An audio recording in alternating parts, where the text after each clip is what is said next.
तुलसी माता की कथा।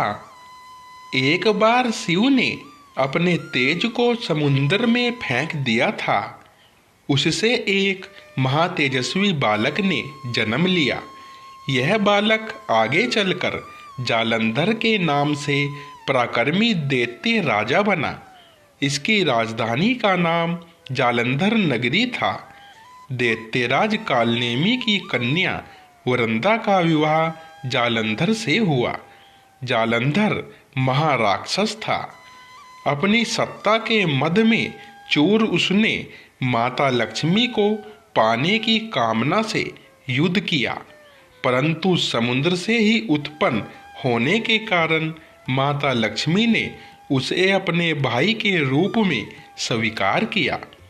वहां से पराजित होकर वह देवी पार्वती को पाने की लालसा से कैलाश पर्वत पर गया। भगवान देवाधिदेव शिव का ही रूप धरकर माता पार्वती के समीप गया, परंतु मां ने अपने योग बल से उसे तुरंत पहचान लिया तथा वहां से अंतर्ध्यान हो गई। देवी पार्वती ने क्रूर होकर सारा वृतांत भगवान विष्णु को सुनाया। जालंधर की पत्नी वरंदा अत्यंत पतिव्रता स्त्री थी। उसी के पतिव्रत धर्म की शक्ति से जालंधर न तो मारा जाता था और न ही पराजित होता था। इसलिए जालंधर का नाश करने के लिए वरंदा के पतिव्रत धर्म को भंग करना बहुत जरूरी था। इसी कारण भगवान विष्णु ऋषि का वेश धारण कर वन में जा पहुँचे, जहाँ वरंदा अकेली भ्रमण कर रही थी। भगवान के साथ दो मायावी राक्षस भी थे, जिन्हें देखकर वरंदा भयभीत हो गई। ऋषि ने वरंदा के सामने पल में दोनों को भस्म कर दिया। उनकी शक्ति देखकर वरंदा ने कैलाश पर्वत पर महादेव के साथ युद्ध कर रहे अपने पति जालंधर के बारे में पूछा। ऋषि ने अपने माया जाल से दो वानर प्रकट किए। एक वानर के हाथ में जालंधर का सिर था तथा दूसरे के हाथ में धड़। अपने पति की यह दशा देखकर वरंदा मूर्छित होकर गिर पड़ी।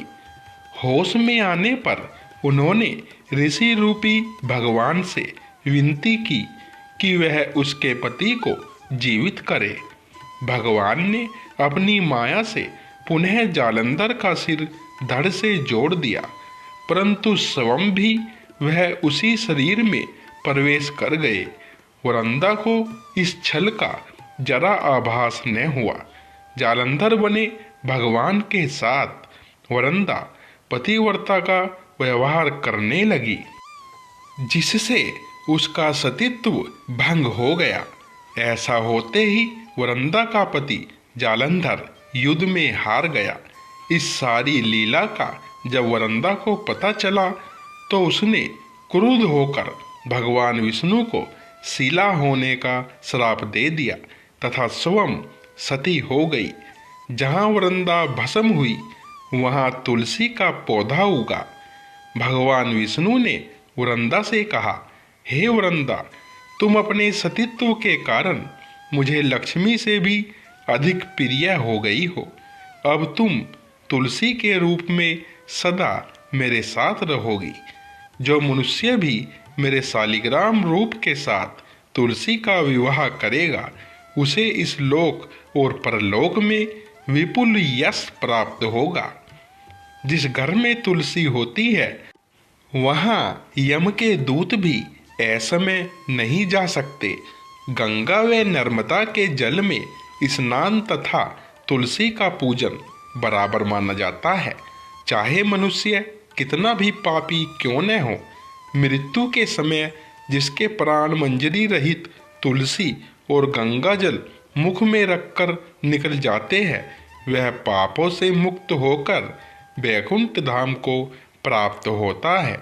जो मनुष्य तुलसी व आंवलों की छाया में अपने पितरों का श्राद्ध करता है, उसके पितृ मोक्ष को प्राप्त हो जाते हैं।